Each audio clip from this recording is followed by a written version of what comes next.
करनाल से पधारे स्वामी श्री परमानंद जी महाराज से प्रार्थना करूंगा कि परमानंद के लिए उनके विचार। हरि ओम नमो ब्रह्मादिभ्यो ब्रह्म विद्या संप्रदाय कर्तृभ्यो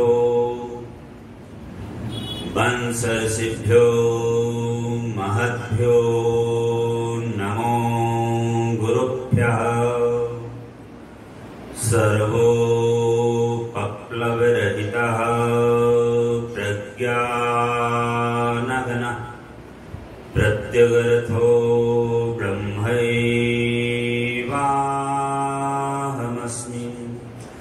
नारायणं नमस्कृत्य नरं चैव नरोत्तमं देवीं सरस्वतीं व्यासं ततो जयमुदीरये।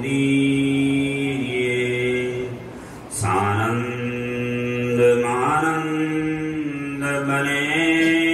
वसन्तम् आनन्दकन्दं हृतपापवृन्दम्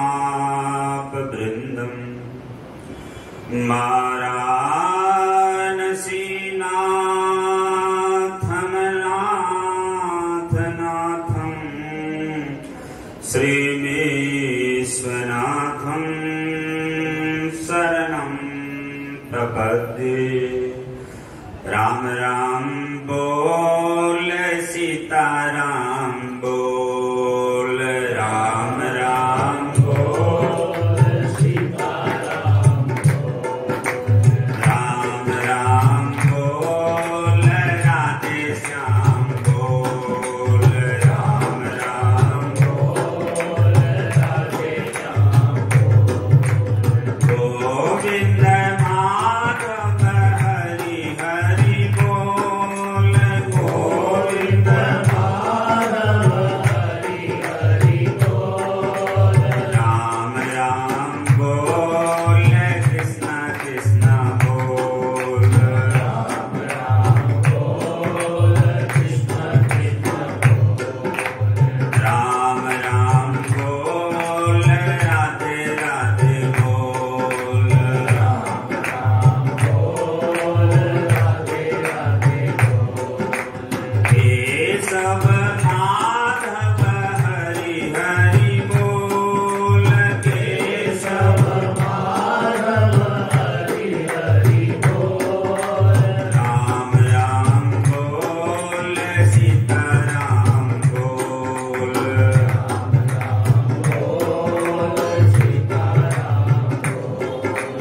राम राम बोल राधे श्याम बोल, राम राम बोल राधे श्याम बोल। मुकुंद माधव हरि हरि बोल, मुकुंद माधव हरि हरि बोल। राम राम बोल कृष्ण कृष्ण बोल, राम राम बोल कृष्ण कृष्ण बोल। राम राम बोल राधे राधे बोल, राम राम बोल राधे राधे बोल। राम राम बोल सीताराम बोल, राम राम बोल सीताराम बोल। राम राम बोल राधे श्याम बोल, राम राम बोल राधे श्याम बोल। राम राम बोल हरि हरि बोल, राम राम बोल हरि हरि बोल। बोलो प्रेम से सच्चिदानंद भगवान की जय। नित्य स्मरणीय सदैव वंदनीय हम सबकी इष्ट माता भद्रकाली प्रांगण में विराजमान मुख्य अधिष्ठात्री देवी के रूप से उनके सच्चरणों में अनंत कोटि नमन। परम श्रद्धेय अर्चनीय वंदनीय प्रातः स्मरणीय श्रोत्रिय ब्रह्मनिष्ठ सकल शास्त्र पारावार्य अनंत श्री विभूषित नित्य लीलालीन हम सबके प्रेमास्पद महाराज श्री उनके सच्चरणों में अनंत कोटि नमन। व्यास गति पर विराजमान हमारे परम श्रद्धेय अर्चनीय वंदनीय प्रातः स्मरणीय श्रोत्रिय ब्रह्मनिष्ठ अनंत श्री विभूषित महाराज श्री हरिद्वार से पधारे हुए, पंजाब में भी महाराज श्री का आश्रम है, तो उनके सच्चरणों में अनंत कोटि नमन। मंचासीन हमारे परम श्रद्धेय अर्चनीय वंदनीय सर्वेश बापू, हमारे परम श्रद्धेय भगवान शंकर की काशी नगरी से पधारे हुए राघव जी जिनको आप श्रवण कर रहे थे, हमारे परम श्रद्धेय ब्रह्मचारी जी, परम श्रद्धेय शास्त्री जी, हमारे परम श्रद्धेय पंडित जी महाराज और जितने भी भगवान के सब उनके परम पावन अंशों से विराजमान आप सभी भक्तजन भगवती माताओं बहनों, आप सबके हृदय में माता भद्रकाली का पावन दर्शन करते हुए बार बार आपको नमन करते हुए फिर जो है सत्संग की गरी में जुड़ने का प्रयास। सत्य सम्मेलन का जो वास्तविक उद्देश्य है उस पर हम लोग चर्चा कर रहे थे। 2 दिनों तक चर्चा हो चुकी है, ये तीसरे दिन की चर्चा है और लगभग अंतिम दिन का पहला सत्र चल रहा है और उपसंहारात्मक रूप से हम लोग इस चर्चा को करेंगे। तो पहले आपने श्रवण किया कि हमारे जीवन में अनेक प्रकार की शक्तियां विराजमान हैं। उन शक्तियों में कुछ ऐसी शक्तियां हैं जो हमें परमात्मा से दूर संसार की तरफ ले जाती हैं और कुछ ऐसी शक्तियां हैं जो परमात्मा के सच्चरण की तरफ ले जाती हैं भक्ति की भाषा में, या आप ये कह लो वेदांत की भाषा में, ज्ञान की भाषा में कि जो हमारा वास्तविक स्वरूप है, जो स्वरूप किसी भी साधन के द्वारा प्राप्त नहीं किया जा सकता, उस स्वरूप में हम स्थित हो जाते हैं। भगवान शंकर शिव पुराण में लिखते हैं और शिव पुराण में अपनी उक्ति उनकी है, क्योंकि शुरू में जब शिव पुराण की रचना करी थी तो भगवान शिव ने ही करी थी और 12 संहिताएं थी, उसमें 12 संहिताएं 1 करोड़ श्लोक में शिव पुराण उठा हुआ था। भगवान शिव कहते हैं तृष्णा लज्जा भयम दुखम विषादो हर्षेम च एभिर दोष विनिर्युक्त सजीव शिव उच्यते। भगवान शिव कहते हैं कोई अब मंदिर में आता है, अपनी श्रद्धा के साथ में पूजा करता है, उसके पूजा को भी हम ग्रहण करते हैं, जल अर्पित करता है, जो भी अर्पित करता है शास्त्र में विधि विधान के द्वारा, कर्मकांड के द्वारा, उपासना का जो मार्ग है, उन सबको हम ग्रहण तो करते हैं, लेकिन मेरे हृदय में इस प्रकार की कोई इच्छा नहीं। योग वशिष्ठ में भी वशिष्ठ जी महाराज को उपदेश देते हुए भगवान शिव ने यही कहा कि अब भी तुम्हारे हृदय में कोई इच्छा है कि तुम मेरा पूजन करो, अर्चन करो, साधन करो, तो भगवान शिव तक कहते हैं कि हमारी कोई इच्छा नहीं रहती कि हमारी विशेष रूप से कोई पूजा करे, मुझे कुछ अर्पित करे, क्योंकि हमारा जो स्वरूप है वो पूर्ण स्वरूप है, परमात्मा का जो स्वरूप है वो पूर्ण स्वरूप है और जीव भी अपने आप में पूर्ण है। बस बाबा टवी के कारण अविद्या के प्रभाव से, जिसको हमारे महापुरुष ने जीव की माया के स्वरूप में वर्णित किया हुआ है, उस अविद्या के प्रभाव से हम अपने स्वरूप को भूल बैठे और 2 दिनों तक जो हम लोगों ने चर्चा करी है, हमारे शरीर में 3 प्रकार के दोष मुख्य रूप से होते हैं।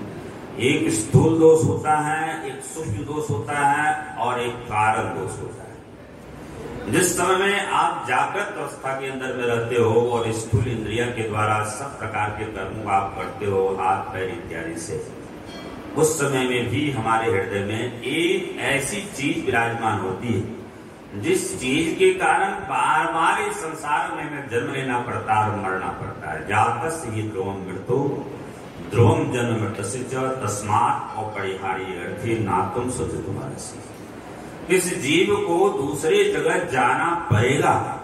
वासांस जीर्णानि यथा विहाय नवानि जीर्णात् नरोपराणि तथा शरीराणि विहाय जीर्णानि अन्यानि संयाति नवान्ति। लेकिन उपनिषद में एक ये भी तरीका आया कि न तस्य प्राणा उत्क्रामन्ति तत्रैव प्रविलीयते। उसके प्राण का किसी प्रकार से उत्क्रमण नहीं होता है, वो उस जीव जो है उसका फिर किसी प्रकार से आवागमन नहीं होता। जिस ना अभी आप 8वें अध्याय के श्लोकों को पढ़ रहे थे, उसमें उत्तरायण गति का वर्णन आया, दक्षिणायन गति का वर्णन आया। विस्तार से वर्णन नहीं करूंगा क्योंकि कम समय में संभव नहीं होता, लेकिन ना तो उत्तरायण गति की जरूरत पड़ती है, ना दक्षिणायन गति की जरूरत पड़ती है। भगवान शिव ने कहा कि इन दोषों को अगर छोड़ देता है, और तृष्णा है, लज्जा है, भय है, दुनिया में विभिन्न प्रकार के दुखों को व्यक्त करना है, इन सब चीजों को 3 अवस्थाओं के द्वारा, जागृत अवस्था में हमारे हृदय में विशेष रूप से अहंकार विराजमान होता है, जिसको विश्व रूप का अहंकार बोलते हैं। और उस विश्व रूप अहंकार से हम बंधन में होते हैं, अपने आप के वास्तविक स्वरूप को समझ नहीं पाते, परमात्मा से हमारी दूरी है उसको नहीं समझ पाते, परमात्मा के अस्तित्व के ऊपर में हम संदेह करते हैं, हमारे हृदय में धर्म के प्रति नास्तिकता होती है, हमारे हृदय में भक्ति के प्रति नास्तिकता होती है। ये स्थिति जो है, जब स्थूल अहंकार हमारे हृदय में विश्व रूप में विराजमान होता है। उसके बाद में जब हम जिस स्वप्नावस्था की अवस्था होती है, या जिस समय में सूक्ष्म शरीर हमारा अधिक क्रियाशील होता है, उस स्थिति में हमारे हृदय में विशेष रूप से एक तेजस अहंकार होता है। उस तेजस अहंकार के कारण स्वप्नावस्था की जितनी भी बातें हैं, वो सब बातें कल्पना की बातें हैं। राजा जनक ने सपना देखा कि सपने में मैं भिखारी हो गया, कटोरी लेकर के मैं जा रहा हूं और जाकर के भीख मांगने के लिए, और वहां पर अन्न क्षेत्र चल रहा है, और जैसे हम पहुंचते हैं, हमारे वहां पर सब प्रकार के जितने अन्न थे वो खत्म हो गए। बड़ी प्रार्थना करने पर थोड़ा सा अन्न निकाल करके किसी ने दिया, और देने के बाद में फिर जैसे मैं लौट रहा था तो हमारे हाथ से उस कटोरी को कुत्ता छीन करके ले गया, और मैं उसी तरह से चिल्लाता रहा। सपने की घटना अष्टावक्र ऋषि से पूछते हैं, वो सपने का राजा जनक सच है, या अभी जो गद्दी के ऊपर में राजा जनक बैठा हुआ है वो सच है? तो अष्टावक्र ऋषि महाराज कहते हैं, न गद्दी के ऊपर में बैठा हुआ राजा जनक सत्य है, न सपने का राजा जनक सत्य है। इसके परे जो तुम्हारा आत्मिक स्वरूप है, जो ब्रह्म स्वरूप है, वही सत्य है। इसके संबंध में उपनिषद में वर्णन आया है, यस्मिन् सर्वाणि भूतानि आत्मनि वा भूत विजानतः तत्र को मोह का शोकः एकत्वम् अनुपश्यति। जिसके बाद में सब प्रकार के जितने शोक और मोह खत्म हो जाते हैं। स्वप्नावस्था के जितने दुख हैं उसका आप अनुभव नहीं करोगे। अगर अनुभव होगा भी तो दृष्टा के रूप में अनुभव होगा, साक्षी के रूप में अनुभव होगा, जीवन मुक्त के रूप में अनुभव होगा, और वो हमारे लिए बंधन का कारण नहीं बनेगा। इसी तरह से जब गाढ़ी निद्रा में हम चले जाते हैं तो उसके बाद में वहां भी एक अहंकार विराजमान होता है, और वो अहंकार जो है वो प्राज्ञ नाम का अहंकार है। शास्त्रों में उसका वर्णन आता है। जैसे प्राज्ञ नाम के अहंकार के कारण फिर हम जब नींद से उठते हैं, कहते हैं बड़ी गाढ़ी निद्रा आई। वास्तविक में हम रात में 12 बजे तक सत्सम्मेलन करके यहाँ से गए हैं, आधे घंटे में हम लोग साथ साथ दूध पी रहे थे। भगवान की कृपा से इतनी सुंदर नींद आई, इस समय पर जो अपना नियम था, निष्ठा था, उस समय पर उठ गए। तो वो जो सुख का हमने अनुभव किया, अभी आप श्रवण कर रहे थे कि जो सतोगुणी व्यक्ति होता है वो अपने हृदय में विशेष प्रकार के ऐसे सुख का अनुभव करता है। ऊर्ध्वं गच्छति सत्वस्था, मध्ये तिष्ठन्ति राजसा, जगन्य गुण प्रतिष्ठा, अधो गच्छति तामसा। वो जो विशेष सुख है वही उसके लिए बंधन का कारण बन जाता है। देवता बनता है तो बंधन का कारण बन जाता है, धनवान बनता है तो बंधन का कारण बन जाता है, उच्च कुल का ब्राह्मण होता है तो अपने आम को नहीं छोड़ पाता तो वो उसके लिए बंधन का कारण बन जाता है। तो इन तीनों गुणों से बंधा हुआ व्यक्ति, तो इसीलिए हम सपन जिस समय में सुषुप्ति अवस्था में जाते हैं उसके बाहर में फिर हमें संसार में आना पड़ता है जब वो अवस्था खत्म हो जाती है। लेकिन भगवान कहते हैं ऐसी अवस्था को प्राप्त करना है, न तद्भासते सूर्यो न शशांको न पावकः यद् गत्वा न निवर्तन्ते तद्धाम।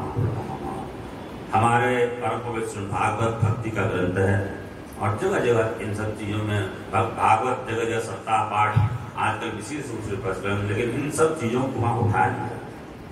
वसुदेव जी महाराज से देवर्षि नारद की मुलाकात हुई है जो द्वारिका में, और देवर्षि नारद आए हैं तो वसुदेव जी पश्चाताप करते हुए देवर्षि नारद से पूछते हैं कि महाराज, पिछले जन्म में भगवान की हमने उपासना करी, लेकिन भगवान की उपासना करने के बाद में भगवान की माया से मोहित होने के कारण मैंने भगवान से वरदान मांग लिया कि आप हमें पुत्र के रूप में हमारे यहाँ आओ, पुत्र के रूप में प्राप्त हो, हमें आप ऐसा ज्ञान दो जिस ज्ञान से हमारा जो पुनरागमन का चक्र है वो पूरी तरह से खत्म हो जाए।